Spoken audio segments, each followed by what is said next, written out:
The first file was labeled simply HT Protocol 1851. Locked in a climate-controlled basement of the Virginia Medical Archives, it was sealed, officially, in 1912. Inside, not a single sheet of paper, just a brittle leather-bound notebook soaked with something that looked like blood, and something that definitely wasn't ink. You won't find the Henderson Twins in any official textbook. Their existence has been erased not out of neglect, but by deliberate institutional design. Because what happened to them didn't just threaten the reputation of American science, it shattered the boundaries of what medical professionals could ethically do and what secret societies already had done. It started with two young men, Thomas and Timothy Henderson, identical twins born into money, power, and blood. But by the time they were 25, they were no longer considered human by the men who studied them. They were specimens, data points, living evidence of something science still refuses to touch, the biological programming of human consciousness. And the mind that orchestrated it all, a man named Dr. Cornelius Hartwell, whose name has been scrubbed from every medical board record but continues to surface, like a stain that won't wash out, in the footnotes of journals too dangerous to quote. But the question isn't why these brothers lost their minds, it's who drove them there. And more importantly, why they were chosen. Because make no mistake, this wasn't random madness. This was architecture. There is a deeper reason science turned its back on this case. A reason wrapped in black budgets, ancestral curses, and the forgotten corridors of Virginia's oldest institutions. Tonight, we're going down a path few return from. Not to be entertained, but to be initiated. Because this isn't history. This is programming. And once you hear what I'm about to tell you, you'll understand why the silence around the Henderson case has never cracked. They called it Cedar Marsh Estate, a decaying Georgian manor tucked deep in the Shenandoah wilderness, accessible only by a gravel road that doesn't appear on modern maps. If you drive for exactly 1 hour west of Charlottesville, then follow the riverbank past a grove of twisted oaks, you'll find it, waiting, rotting but still standing, and still watching. Thomas and Timothy Henderson were born there in 1831, the sons of Eliza Marin, heiress to a tobacco empire, and Dr. Aldous Henderson, a physician whose patients had a strange habit of disappearing from the historical record. By age 5, the boys were speaking in full sentences, in Latin. By age 10, they could dissect complex texts on anatomy and metaphysics without guidance, but that wasn't what fascinated the scientists who would later swarm the estate like carrion. It was the way they moved. At precisely 3:33 a.m. each night, both boys would wake simultaneously, without alarm, without fail, and stand in front of the parlor mirror, silently, barefoot, eyes locked. One would begin a phrase and the other would finish it, even if separated by entire rooms. This was before modern psychology had a word for twin telepathy. The locals whispered of a mirroring sickness, a folk term for what they saw, two bodies moving as one. One twin once fell from a tree and broke his arm. The other screamed, and a matching fracture appeared, though he hadn't moved an inch. Doctors from Richmond and Washington came to observe, then fled, unnerved. One scrawled in his notes, "There is no pain unless they are apart. They are not two boys. They are one echo, split." By 1847, the estate had become something else entirely, a testing ground.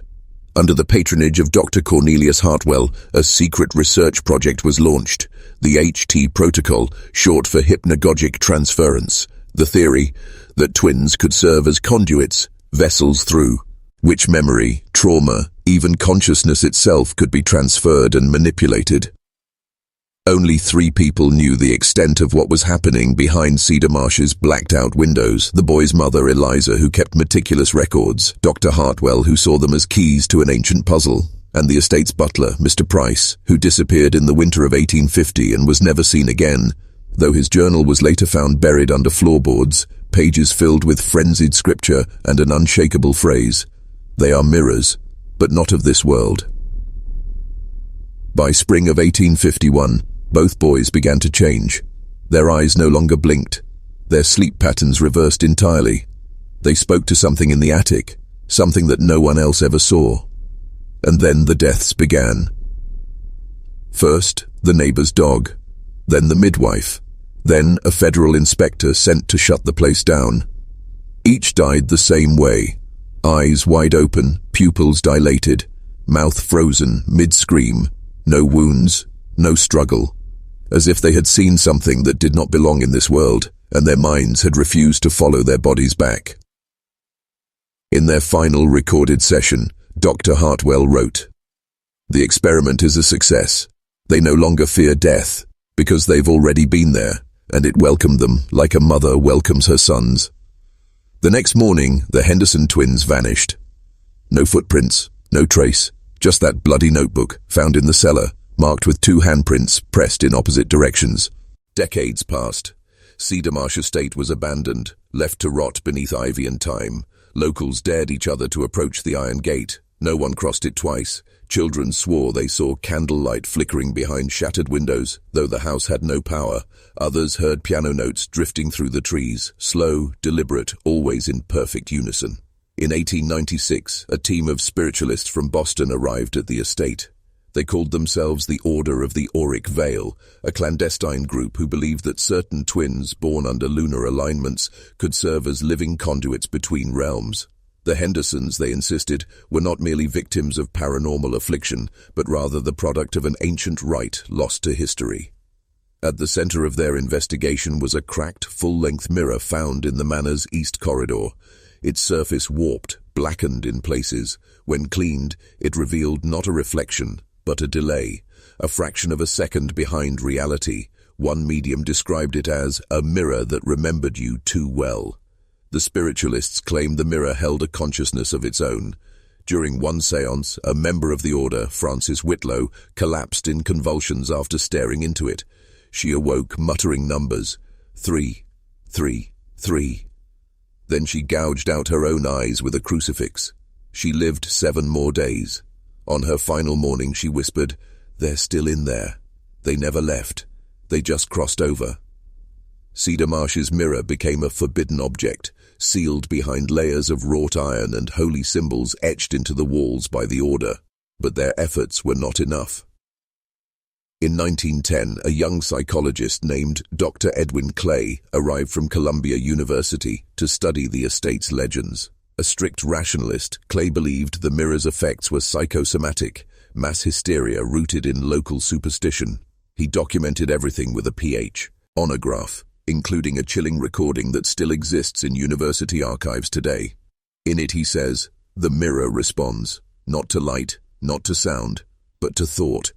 When I think of the twins, it ripples, as if it remembers them, as if it wants them." That same night, Clay disappeared. His equipment was found neatly packed at the foot of the mirror, but the reel still spun, recording faint whispers, like 2 voices overlapping in perfect cadence. "We see you. We've always seen you. Step closer."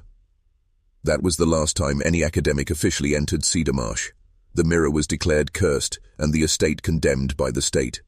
But things like Cedar Marsh don't simply decay, they wait. And then, in 1953, it happened again. 2 children, Daniel and Marcus Wren, identical twins born in Richmond, went missing during a family camping trip. 48 hours later, they were found barefoot on the grounds of Cedar Marsh, dressed in 19th century clothing. They spoke Latin. They claimed their names were Thomas and Timothy. Authorities assumed it was a trauma-induced fugue state. The boys were hospitalized, but every mirror in the psychiatric ward began to crack, simultaneously, without explanation. When asked who taught them Latin, the twins simply smiled and said, "He did, the man behind the glass." In the final photo taken before their transfer to a long-term facility, both boys are looking directly into the camera, but their reflections are not. The reflections are looking somewhere else, somewhere behind you. The tale of the Henderson twins might have faded into folklore, if not for the resurfacing of their bloodline. In 1978, genealogist Dr. Miriam Solis uncovered baptismal records buried beneath decades of weather-damaged archives in the Holy Sepulchre Church. Her findings shocked even the most hardened historians. The Henderson lineage didn't end in 1852, it merely diverged. A 3rd child had been born, a sister, hidden, her name scrawled faintly in ink as though someone tried to erase it from history, Celeste Henderson. She was allegedly stillborn, but no burial was ever recorded. Solace's notes detail her growing obsession. She traced Celeste's name through various orphanage rosters, then into sanitarium ledgers in upstate New York under aliases. C. Henley, Clara Easton, and later, Mother Claire of the Hollow Choir. The deeper Solace dug, the more disturbing her dreams became. In her journal, she described a woman with no eyes, mouth stitched shut, rocking back and forth in an endless hallway of mirrors. Each dream ended the same way. Solace would wake to find her bathroom mirror fogged, the word home etched into the glass with a child's hand. Then, she vanished. The only clue left behind was an answering machine message left on her sister's phone, time-stamped 3:33 a.m. They never stopped. They're still being born. The reflection doesn't fade. It multiplies. Solace was never seen again, but her research was leaked. A new theory emerged. Every third generation from the Henderson bloodline produced identical twins, and with each pair the events repeated: mirror anomalies, strange disappearances, dual speaking in dead languages, and, most chilling of all, the same names recurring across centuries. In 2002, amateur filmmaker Grant Delacroix released a grainy documentary titled Echoes in Glass. It traced these supposed descendants across several states. In one segment, he interviews two brothers, twins, living in rural Vermont. They don't blink. They answer each other's questions. And when Grant asks about Cedar Marsh, one says, "It's not a place, it's a reflection. A room inside a room. A house inside your head." Delacroix disappeared a week after his film's release. The final frame of the documentary shows him filming a mirror, but when he turns away, his reflection stays. In 2016, urban explorers returned to Cedar Marsh Manor. The estate was in ruins, but the mirror remained intact, pristine, untouched by time, still emitting that half-second delay. One explorer described hearing tapping, soft, rhythmic, from the other side. He swore he saw his own reflection blink twice, while he did not. He ran. He never returned. Authorities later discovered his camera gear in the East Corridor. One photo survived. A blurred image of the mirror. Behind the reflection, two figures, barely visible, identical, pale, watching. Cedar Marsh had become more than haunted. It was alive. It didn't just trap spirits, it cultivated them. It preserved them. Because every twin born under the Henderson name wasn't a coincidence. They were part of something far older, a design, a curse perhaps, or a covenant. And the mirror? It was never just glass. It was a womb. In the winter of 1989, a paranormal researcher named Elliot Granger embarked on a solo investigation of Cedar Marsh Manor. A skeptic by trade, Elliot believed most hauntings were the result of poor insulation, mold, or family trauma. But what he encountered inside the Henderson estate turned his life and mind inside out. He documented everything. Over 7 nights, Elliot recorded a steady increase in auditory hallucinations, echoes of children laughing, floorboards creaking under unseen weight, and rhythmic whispers that repeated one word over and over. Again. But the mirror, the black-veined, dustless, delay-ridden mirror, was the true heart of the horror. Elliot's footage, later recovered from a VHS labeled "Do Not Watch After Midnight," shows him speaking to the camera. Behind him, the mirror lags just slightly. But then, his reflection smiles before he does. In another clip, Elliot stands motionless for 3 full minutes, eyes wide with terror. His voice is distant and monotone. "It sees me now. I spoke its name. I called it. And it answered with my face." When he tries to leave, the doors are sealed, not by locks but by the mirror's will. He writes in his journal that the manor has begun mirroring itself, hallways looping, furniture repeating, entire rooms cloned and appearing where none existed before. He was inside the memory of Cedar Marsh, not the house itself, and the deeper he wandered, the more familiar things became, not to him, but to his reflection. The mirror showed events before they happened. He dreamt of drowning in silver glass, only to wake with his lungs full of cold mist. On the final night, Elliot left one last recording. Shaky and grainy, the footage shows him setting the camera on the floor, facing the mirror. His final words are whispered, barely audible. "I thought it was showing me. But now I know it was teaching me to born. Oh, leave myself behind." He walks toward the mirror and vanishes. His body was never found. But something returned. In 1992, a vagrant was found sleeping in a nearby barn. When questioned, he spoke in archaic dialects matching 1850s Yorkshire English. His fingerprints matched no one in the US database, but facial analysis showed a 97% match to Elliot Granger. The man never acknowledged the name Elliot. He called himself Thomas Henderson. He kept repeating one phrase during his interviews: "The house is remembering itself. Every face it kept, it wants back." Experts dismissed it as psychosis. But then, more reports surfaced. Tourists in Pennsylvania claimed to see their own doppelgangers watching them through windows of a house that shouldn't exist. A woman in Delaware said her twins began drawing floor plans to Cedar Marsh, though they'd never heard of it. And in a viral video from 2021, a teen live streaming in the woods flips the camera, only to see his own reflection standing beside him in a mirror nailed to a tree. Cedar Marsh, it seemed, wasn't bound by location anymore. It had become an idea, a contagion. A haunted house not made of wood and stone, but of memory and mimicry. And every mirror in every home could be a doorway, a whisper, a beckoning, because once you see your reflection delay, it already knows your name. In the early spring of 1862, renovations began on Cedar Marsh Manor under the command of Charles Henderson's widow, Lydia Henderson. After her husband's mysterious disappearance, she insisted on walling off several sections of the house. When questioned, she claimed, "There are things best left behind the plaster."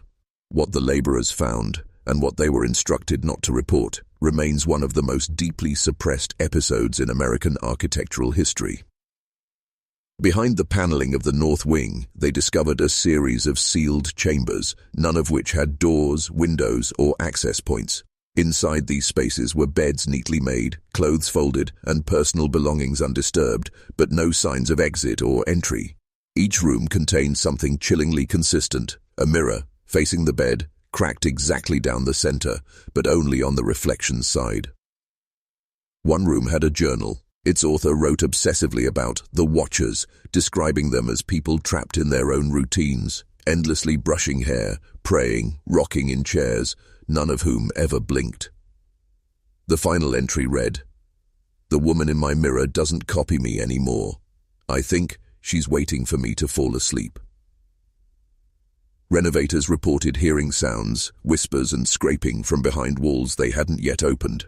One man went missing for 5 hours. When found, he was crouched inside a chimney, eyes bloodshot, repeating a single sentence: "The house breathes when no one listens."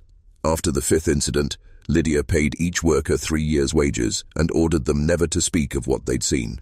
The renovations were halted indefinitely. From that day on, Cedar Marsh began to fall apart from within, not from weather, but from the rot of memory, like something trying to bury its own history. In the decades that followed, strange tales accumulated like dust on forgotten furniture. Child. Wren, who toured the manor on school trips, spoke of seeing extra children in class photos. A census taker in 1911 recorded 8 extra names living in the manor, names that matched 1840s death certificates. The most disturbing case was that of a newlywed couple who bought the property in 1954. They lasted just 6 nights. On the 7th, the husband drove his car into a frozen lake, while the wife was found standing in front of the living room mirror, her eyes gouged out, a note pinned to her blouse. "I couldn't stop watching myself, and then I wasn't myself anymore." Paranormal experts now believe the house is a sentient echo chamber, where every traumatic memory is preserved like amber in the walls, pulsing behind the paint, waiting for attention. Every person who enters leaves something behind, a moment, a gesture, a fear, which the house learns and eventually replays. Some say Cedar Marsh isn't just haunted, it's cumulative, a sponge of human horror, a living mausoleum of trauma. Every time someone observes it, it adapts, reconfigures, adds another reflection to its archives. The mirrors, they're not for decoration, they're eyes, and they've been watching longer than you've been alive. Some locals believe the house is still growing, adding rooms that shouldn't exist, absorbing nearby woods, folding time like a child folds paper. Visitors report being gone for hours but returning to find only minutes have passed. A woman once entered to search for her missing dog. She came back 6 years later, aged, trembling, with no memory of where she'd been, only repeating the phrase, "There are too many versions of me now." By the time the estate was placed under historical preservation status in 1972, Cedar Marsh Manor had become a myth whispered between historians, occultists, and late-night radio callers. No one lived there anymore, but people still went in, and most came out. Most. Paranormal investigators, thrill seekers, and documentary crews began to test the manor's appetite. What they found was rarely consistent. Cameras failed, batteries drained instantly, clocks ran backward. In one infamous case, a psychic medium named Rosa Bellamy entered the manor on live television in 1984. The broadcast lasted 11 seconds before the feed went to static. She was never found. When a search crew entered that same evening, they found a room not listed on any blueprint, a child's bedroom filled with antique toys, a mobile spinning despite no breeze, and, most hauntingly, a television still playing Rosa's face, silently screaming, on a loop. In 1993, the state of Massachusetts issued a soft ban on any public access to Cedar Marsh after 3 teenagers were discovered in the basement, alive but unrecognizable. Their skin was sunburnt, their eyes milky white, and their speech backward. When played in reverse, their words translated to, "She's still in the walls, but now she's not alone." Scholars have tried to categorize Cedar Marsh, some claiming it's a psychic wound, others calling it a dimensional weak spot. But one theory stands out above the rest, that the house feeds on attention. Every person who visits, speaks of it, dreams about it, nourishes it, not like a ghost needing belief, but like an entity needing witnesses to grow. The mirrors are gateways. The rooms are memories looping themselves, and the house doesn't want to kill you. It wants to keep you, because that's what Cedar Marsh really is, a collection, a cabinet of human dread. Every story, every fear, every soul that brushes about against its door becomes part of its design. It doesn't creak, it whispers, it doesn't settle, it expands, it doesn't haunt, it hosts. And the final, most harrowing tale. A recent drone scan of the property revealed a new wing, a massive addition where no entrance exists. But from above, etched into the roof shingles, was a message. One word, written in scorched black. Stay. The deeper you go into Cedar Marsh Manor, the less you recognize yourself. Not metaphorically, literally. Those who've spent more than a few hours inside describe a strange phenomenon. Memory loss, but not the ordinary kind. You forget your name, your face, your reason for being there. Then, you forget you ever forgot. The house takes your memories and gives you others. An urban explorer named Callum Ridge, known online for debunking haunted places, live-streamed his exploration of Cedar Marsh in 2007. What began as a smug commentary quickly descended into eerie silence. Viewers noted a shift. Around the 41-minute mark, Callum stopped calling himself by name. He began referring to himself as Thomas and spoke in an outdated dialect, like something from the 1800s. He never left the house. The stream ran for 6 hours. At the 5-hour mark, the camera caught a glimpse of another Callum walking behind him. When search teams entered days later, they found his gear neatly stacked in the foyer, along with 2 identical sets of footprints leading in opposite directions. Psychiatrists and neurologists were baffled, but occultists, they had a word for it: soul overlap. A phenomenon where a location becomes so stained with past lives that it projects them onto the living, blurring the line between visitor and ghost. It's said Cedar Marsh doesn't just remember those who enter, it recreates them. Some even say the house is a living reliquary, a keeper of human essence. Visitors report hearing lullabies they never learned, seeing old family photos with their own faces faded in, or catching glimpses of themselves in mirrors, but older, or younger, or completely different.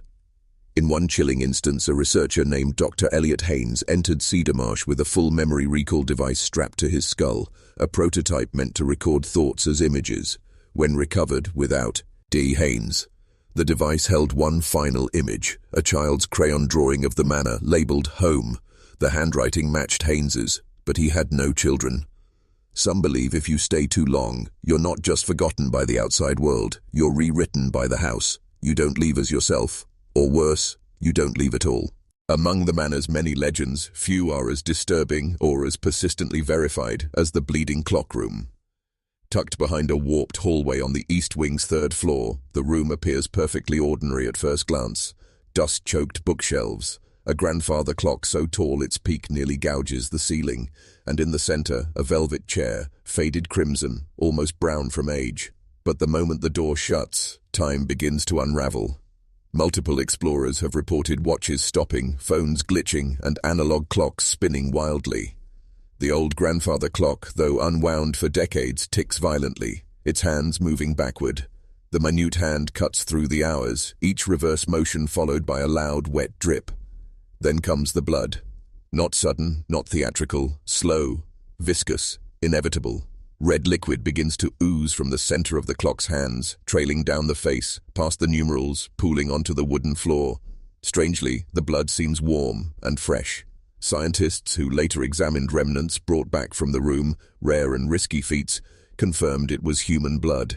AB negative, consistent with samples gathered decades apart, as if the room was tapping into a single source. A survivor named Rena Valdez, a skeptic by profession, described her experience in a 2011 podcast.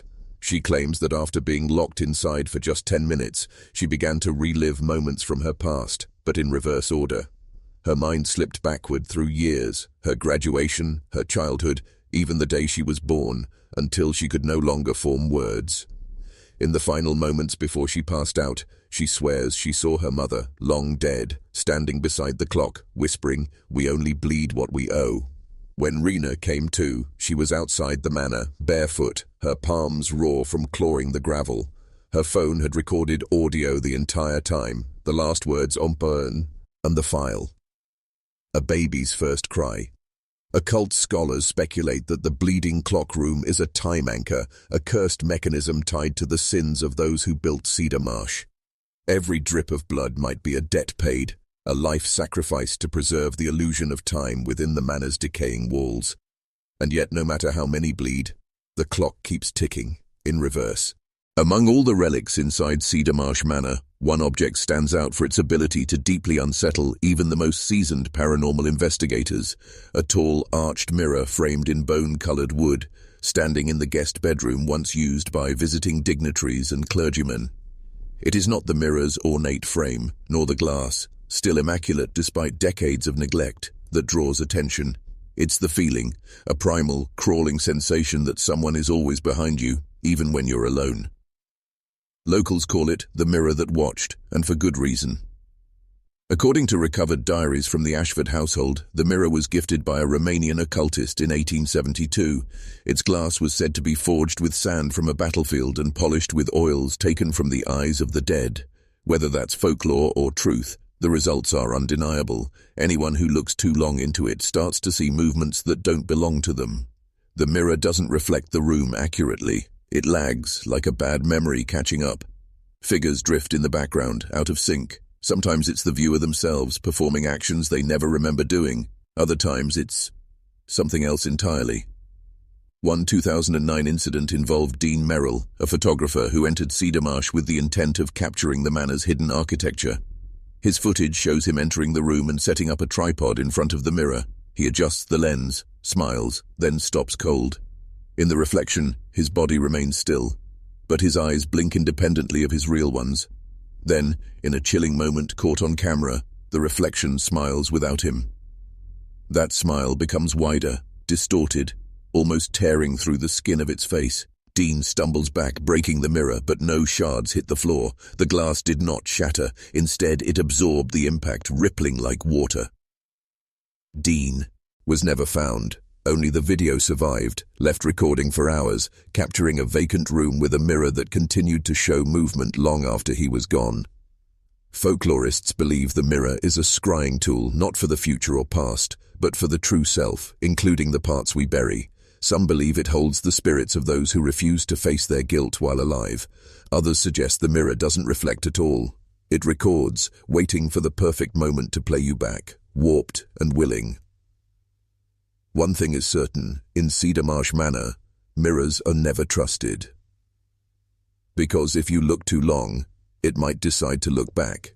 While the upper floors of Cedar Marsh Manor tell tales of grandeur and ghostly elegance, the basement is a story left unspoken. Locals refer to it only in whispers, as if saying its name aloud might awaken what sleeps beneath. But one name is known, passed through generations like a curse: Thomas. Thomas Ashford was the youngest child of Elizabeth and Reginald Ashford. Born frail and pale, with silvery eyes that never blinked enough, Thomas rarely ventured outdoors. Servants claimed he was sensitive to the sun, though others whispered it wasn't the sun that harmed him, it was the world itself. By age 6, Thomas had stopped speaking altogether. He was seen wandering the halls late at night, dragging a small wooden horse behind him, muttering in a language no one could understand. When guests stayed at the manor, they complained of hearing a child's voice beneath the floorboards, reciting rhymes that didn't exist. Then one day, he vanished. His absence was never explained publicly. The Ashfords claimed he had been sent to a private facility in Europe for his health, but behind closed doors, the servants told another story. They said Thomas was kept in the basement, locked behind a rusted iron door that no one dared open. They claimed the boy's sickness had grown worse, his eyes reflecting candlelight even in pitch darkness, his voice no longer human, echoing like a swarm of whispers.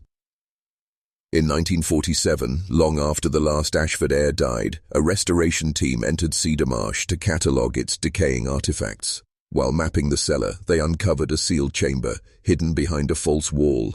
The door bore scratch marks, countless tiny claw-like grooves, as if something had tried to dig its way out over many years. Inside the chamber they found a child's room, frozen in time, a rocking horse, a cracked music box, walls covered in symbols scrawled in blood and ink, and in the center of the room, a small iron bed frame, still warm to the touch. They never found remains.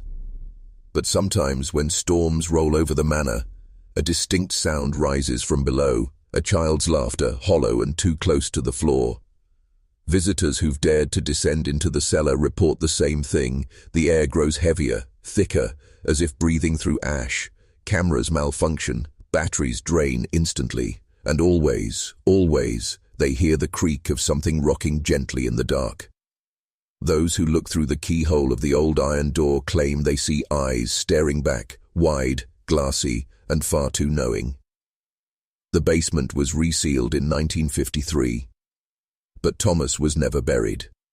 He's still waiting, just beneath the floor. In the velvet-lined drawers of the Ashford family's forgotten study, buried beneath crumbling ledgers and brittle deeds, lay a small leather-bound diary.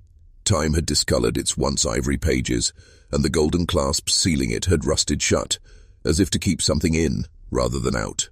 The diary belonged to Beatrice Ashford, the firstborn daughter of Elizabeth Ashford, and the sibling most often omitted from official portraits. Unlike her brothers, who were sent abroad or enrolled in military academies, Beatrice was kept home, locked away in the East Wing, where the windows were barred and the halls lined with mirrors.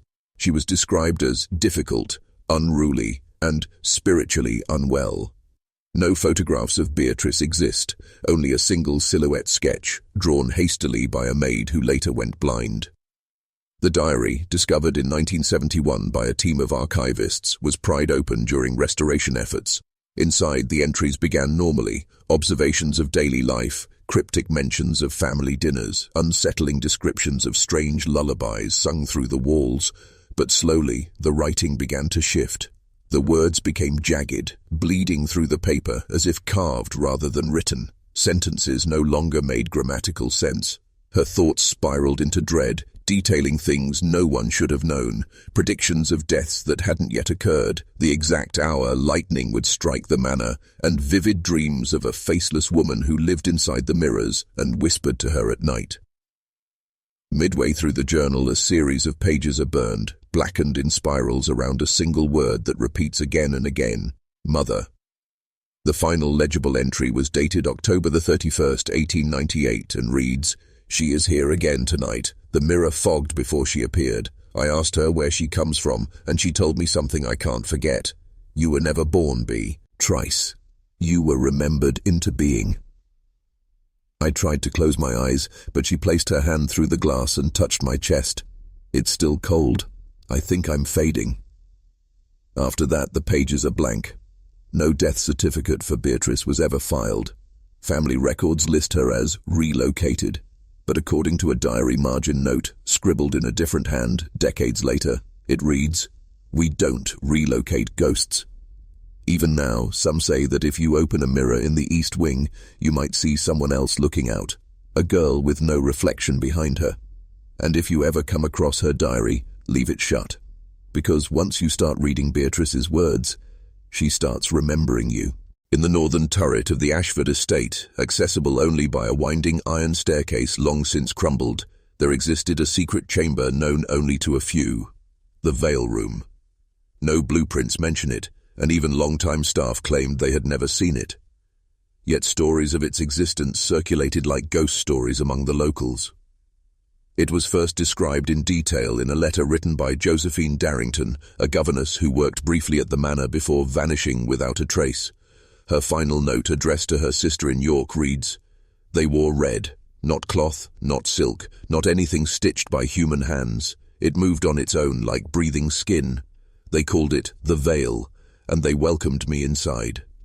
The Veil Room, according to her account, was bathed in low, unnatural light. Its windows were covered with a thin gauze that shimmered like fresh blood in the candlelight. At the center stood a circular altar, carved from black stone and surrounded by 12 ornate chairs, each draped in crimson fabric and embroidered with the Ashford crest. Once a year, on the night of the blood moon, a select group of family members would gather there. They did not speak. They did not eat. They simply sat, facing the altar, and waited.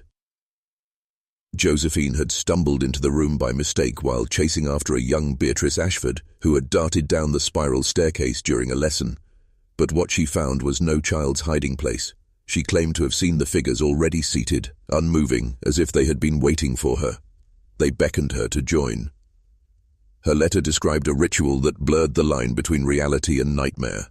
Ancient chants spoken in a dead dialect, bowls filled with blackened roses and ash, and the sound of soft weeping from within the walls.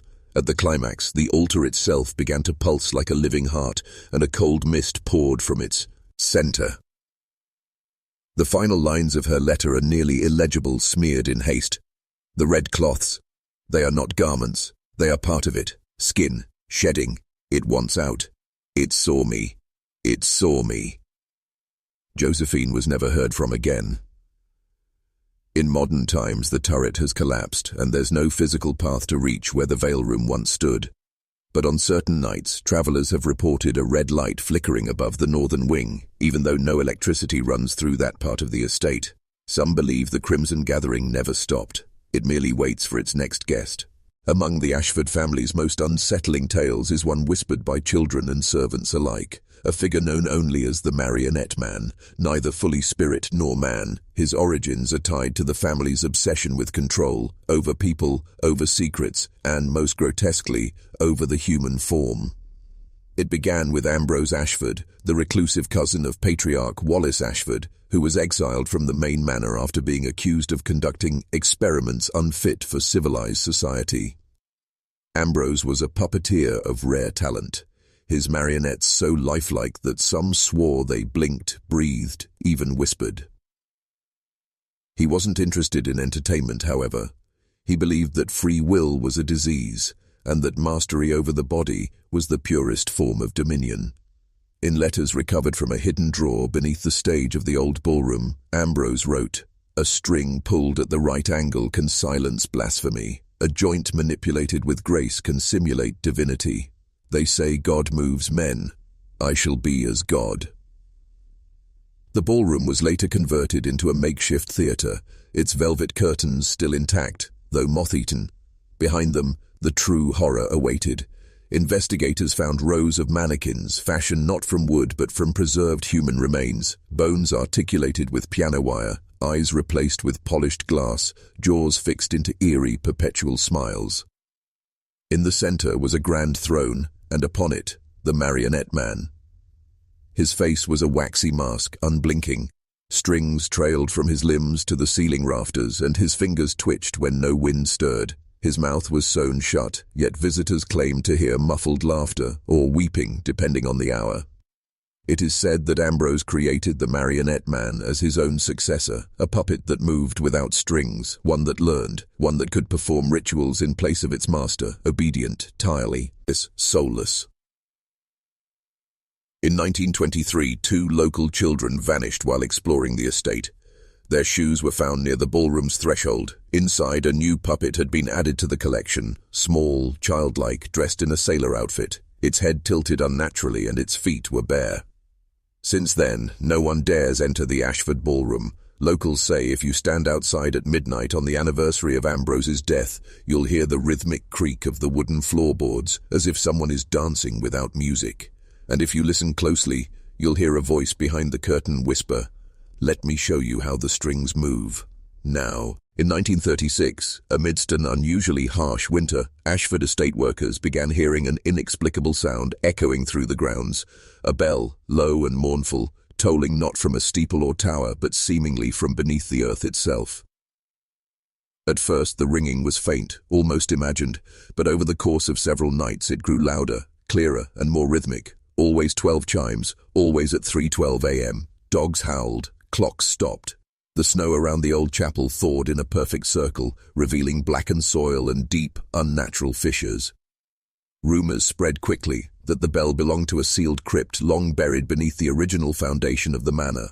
According to lost blueprints recovered from the Ashford archives, the estate was built over an ancient pit, an ossuary of sorts, used by occultists who believed that time could be controlled through sound and that the ringing of sacred metal could bend reality. The bell had a name, Vesperum Nocturnus, the evening of darkness. Forged in iron mixed with the ashes of the dead, it was said to summon the attention of those who sleep below the veil of soil and sin. Desperate to uncover the truth, a small team of local historians and spiritualists requested permission to excavate. What they found was beyond comprehension. A spiral staircase descending deep into the earth, lined with candles that had burned for an impossible amount of time, wax still soft, flames still dancing. At the bottom stood a bell, massive and cold, suspended in a stone chamber etched with names of the Ashford dead. Yet it wasn't the bell that chilled them. It was the figure sitting beside it. A girl in a mourning dress, pale, unmoving. Her hands clutched the bell rope and her eyes were hollow sockets filled with crawling beetles. She did not breathe, she did not blink, but when the bell rang, her head turned to the visitors, and he spoke. "Time is cracked. He will be here soon." They fled. Only one of them made it back to the surface. He died 2 days later, raving about clockwork men and echoes in reverse. To this day, residents near the estate report hearing the midnight tolling, even though no bell tower remains. Some say it's a countdown, others believe it's a warning, but the Ashfords knew better. They built their empire over the sound of death. In the Great Eastern Corridor of Ashford Manor hung a massive oil painting, a family portrait nearly 10 feet wide, painted in 1883 by a reclusive French artist known only as Blaise Delacroix. The painting depicted the Ashford family in ceremonial black, seated stiffly in front of their ancestral chapel, with their faces pale and expressionless. It was never meant to be admired, it was meant to be watched. According to journal entries by a former maid, the painting would change subtly over time. Faces would grow more sullen, shadows would shift. In some versions, eyes were open, in others, closed. What disturbed viewers most was the background, which appeared to deteriorate slowly, as though the chapel behind the Ashfords was crumbling in real time. Every few months, someone would notice a new crack in the wall, a missing figure or a black mold-like stain spreading across the canvas. Once a guest claimed that the youngest Ashford child, previously smiling, now looked as though she was screaming silently, her mouth open in an expression of pure terror. Experts brought in to examine the painting found no signs of overpainting or manipulation, yet photographs taken of the portrait over a period of decades proved the changes were real. The canvas was aging faster than the manor itself. One archivist traced the signature of the artist and discovered Delacroix was not merely a painter. He had studied necromancy and believed that capturing a family in oil preserves not their likeness, but their fate. It was said that his final works served as mirrors to the soul, decaying in tandem with the lives they depicted. In 1951, the painting was covered with a velvet curtain. A week later, the curtain was found torn, and 3 members of the estate staff were missing. The next time the portrait was viewed, their faces had appeared within the frame, pressed into the shadows being. In the original Ashford family, no one dared cover it again. Eventually, the painting was moved to the manor's vault, but even in the sealed room, security guards reported strange flickering lights, the scent of turpentine, and whispers behind the iron door. One final note. The last known viewer of the painting before it disappeared in 1989 claimed it no longer showed a family at all. Only a single chair in a collapsing chapel, and behind it a figure in a dark cloak still painting. In the Great Eastern Corridor of Ashford Manor hung a massive oil painting, a family portrait nearly 10 feet wide, painted in 1883 by a reclusive French artist known only as Blaise Delacroix.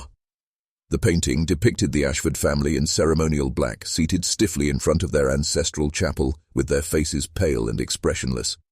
It was never meant to be admired, it was meant to be watched. According to journal entries by a former maid, the painting would change subtly over time. Faces would grow more sullen, shadows would shift. In some versions, eyes were open, in others, closed. What disturbed viewers most was the background, which appeared to deteriorate slowly, as though the chapel behind the Ashfords was crumbling in real time. Every few months, someone would notice a new crack in the wall, a missing figure or a black mold-like stain spreading across the canvas. Once a guest claimed that the youngest Ashford child, previously smiling, now looked as though she was screaming silently, her mouth open in an expression of pure terror. Experts brought in to examine the painting found no signs of overpainting or manipulation, yet photographs taken of the portrait over a period of decades proved the changes were real. The canvas was aging faster than the manor itself. One archivist traced the signature of the artist and discovered Delacroix was not merely a painter. He had studied necromancy and believed that capturing a family in oil preserves not their likeness, but their fate. It was said that his final works served as mirrors to the soul, decaying in tandem with the lives they depicted. In 1951, the painting was covered with a velvet curtain. A week later, the curtain was found torn, and 3 members of the estate staff were missing. The next time the portrait was viewed, their faces had appeared within the frame, pressed into the shadows being. In the original Ashford family, no one dared cover it again.